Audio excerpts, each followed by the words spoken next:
to BASACast. We have a lot to cover this month, so we'll get right down to it.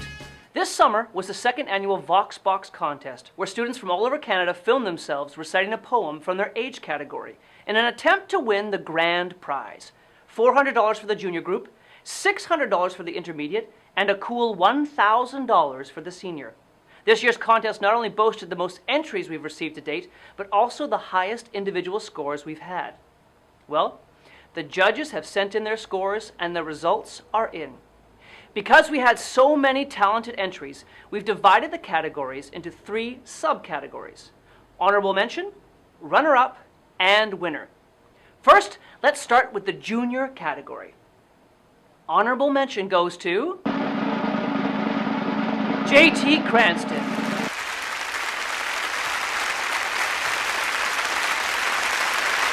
Runner-up goes to Maurice Kimball.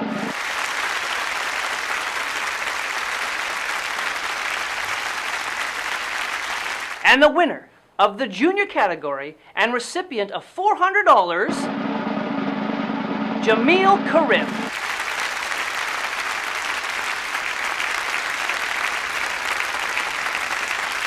And now the intermediate category. Honorable mention goes to Peter Nicholson.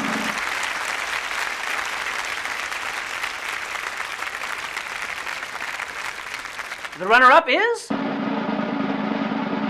John Kim.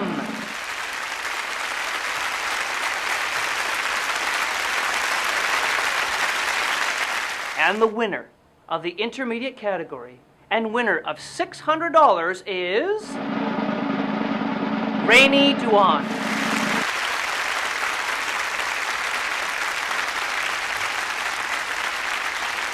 And last but not least, the senior category. Honorable mention goes to Janine Howler.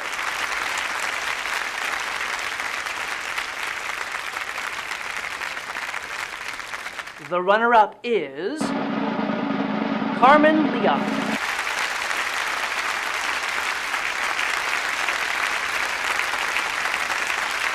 And the winner of the senior category and recipient of $1,000,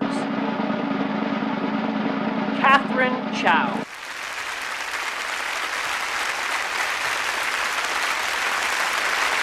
Congratulations to all the participants. To see the selected poems, visit the Vox Box YouTube channel or the Vox Box Facebook page today.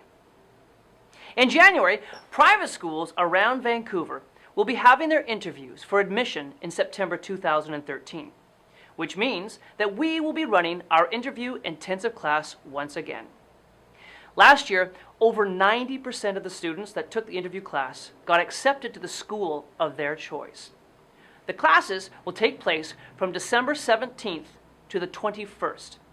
If you would be interested in attending, please email us as soon as possible because the classes fill up quickly.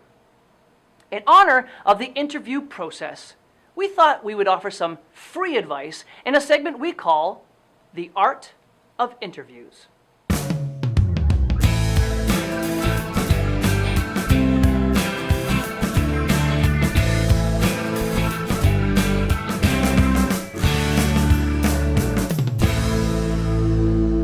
Hi, I'm Mr. Holmes. It's nice to meet you. Whatever. Hi, I'm Mr. Holmes. It's nice to meet you. Hi, I'm Mr. Holmes. It's nice to meet you. Hi, I'm Mr. Holmes. It's nice to meet you. Well,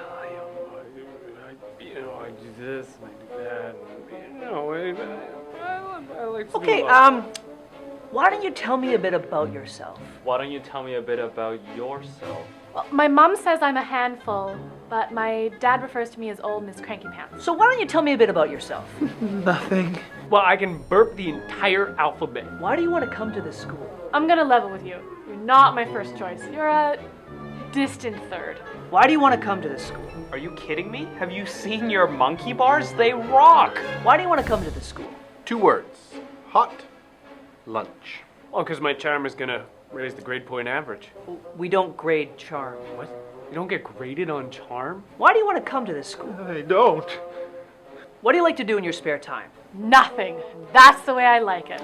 Chess, chess, and more chess. Well, less chess actually, since I got kicked out of my chess club for eating my opponent's rook. So, what do you like to do in your spare time? 2 words. Hot lunch. Whoa, I don't have time to join any of your clubs if that's what you're asking. Tell me, what do you like to do in your spare time? Eat lots of cheese. If you could be an animal, what animal would you be? A human is an animal, duh. If you could be an animal, what animal would you be? Is a shoe an animal? If you could be an animal, what animal would you be? A sloth. So I can do nothing all day. I mean, breathing is a chore. Does party animal count? If you could be an animal, what animal would you be? 2 words. Hot lunch. If you could invite one person to dinner, fictional or non-fictional, who would it be? Winston Churchill, but when he was alive. Though a corpse might be cool too.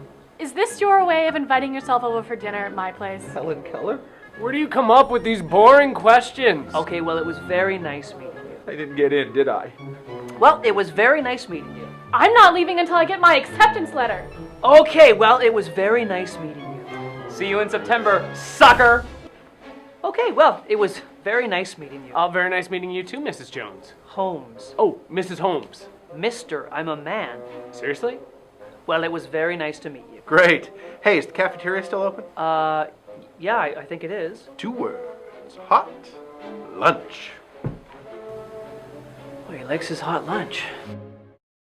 November 11th is Remembrance Day, a day to remember all of those who fought in past wars.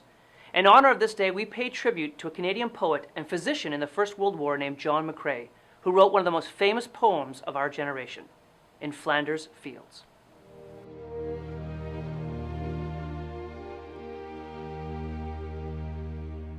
In Flanders Fields by John McCrae. In Flanders Fields the poppies blow between the crosses, Row on row that mark our place, and in the sky the larks. Still bravely singing, flag skirts heard amid the guns below. We are the dead. Short days ago we lived, felt dawn, saw sunset glow, loved and we loved, and now we lie in Flanders Fields. Take up our quarrel with the foe. To you from failing hands we throw the torch. Be yours to hold it high. If ye break faith with us who die, we shall not sleep. Though poppies grow in Flanders Fields.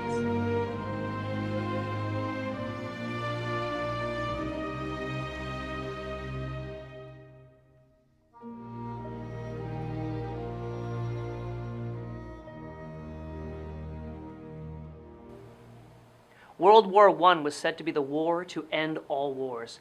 But a mere 20 years later, the world was at war again. One of the chief figures of that war was the Prime Minister of England, Winston Churchill. And this month, he is our speaker for Voices Through Time. This is fight with growing confidence and growing strength in the air. Today, I consider myself the luckiest man. Yes, we can. Early in 1940, England was facing one of the most difficult times in the whole of its history. Throughout the 1930s, the Nazis had become more and more powerful. In violation of World War I's Treaty of Versailles, the Nazis had built a huge military machine. In September 1939, they put it to use, triggering another world war. First, they invaded Poland. By late winter, they had conquered Denmark and Norway, France, Belgium, the Netherlands, and Luxembourg, and had allies in Spain, Austria, and Italy. The whole of Europe was under Hitler's control. The Russians had signed a peace treaty with the Germans, and the Americans were still 2 years away from entering the war. England was alone. This was the Britain that Winston Churchill inherited. As the newly elected Prime Minister, Churchill was faced with a demoralized public that was unprepared to face a long and brutal war. The Battle of Britain had already begun, with masses of German bombers dropping fire and destruction from the skies. Londoners called it the Blitz. Between September 1940 and May 1941, German bombs destroyed 1 million homes and killed 40,000 people. London burned almost nightly, and things seemed very grim. The attacks were not limited to factories, airfields, and other military targets. Bombs were even dropped on houses and businesses as well, and many civilians lost their homes or were even killed. People were living in the subway tunnels of the London Underground, trying to escape to safe haven from the German bombers. Faced with a heavily demoralized populace and the prospect of a long, difficult war, Churchill had to somehow motivate the people to keep fighting, to maintain the famous British stiff upper lip. Throughout the war, Churchill made use of radio broadcasts to keep British spirits high enough to keep fighting. On June 10th, he delivered a speech that remains one of the most famous of the 20th century and helped to motivate the British people to not give up. We shall fight in France. We shall fight on the seas and oceans. We shall fight with growing confidence and growing strength in the air. We shall defend our island, whatever the cost may be. We shall fight on the beaches. We shall fight on the landing grounds. We shall fight in the fields and in the streets. We shall fight in the hills. We shall never surrender. Of course, England and its allies went on to win the war after much suffering and struggle, and Churchill later won the Nobel Peace Prize, the only English Prime Minister to do so. Do you have what it takes to be a BASA leader? In December, BASA is pleased to announce that we will be expanding our BASA Leaders program. This select group of BASA students will have exciting opportunities to develop and to showcase their performing, writing, and leadership skills through earning volunteer hours, starring in end-of-term recitals as featured performers, publishing their own writing in the monthly BASA magazine, and much, much more. Applicants must currently be in grades 9 to 12 at school, who have completed at least 3 terms of classes at BASA, and who have shown exceptional performance ability.